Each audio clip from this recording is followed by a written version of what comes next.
We are talking with SBR contributor Bob Harvey. His blog is Bob Harvey Sports at blogspot.com, and we are previewing some of the bowl games coming up. Right now we're going to talk about the Gator Bowl. Now this one is a pretty interesting bowl. Ohio State and Florida. Florida was a terrible bet on the year, 3-8-1 against the spread. They were a 2-point favorite here. Ohio State did not have a great year, but they had some positive signs towards the end.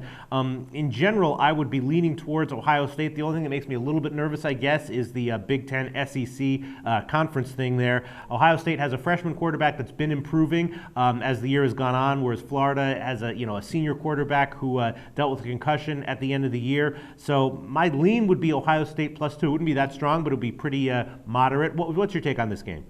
I'm with you, and I'm actually going to play it. I'm going to take Ohio State on the strength of Braxton Miller, that freshman quarterback that you alluded to.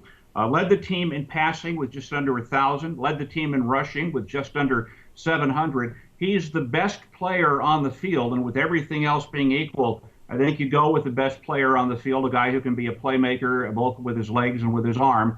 And so because of Braxton Miller, I'm going to make a small play on Ohio State. What about the people who say that, when it's Big Ten against SEC, always take the SEC blindly? I mean, do you consider that valid?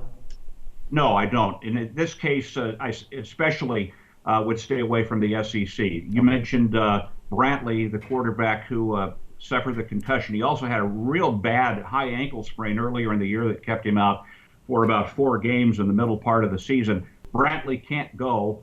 Then they go to the freshman, and I just think Florida's in a whole heap of trouble at the quarterback spot. Their only hope really to win is if they can get some production out of their 2 running backs and see if they can do it on the ground. But in this case, no SEC advantage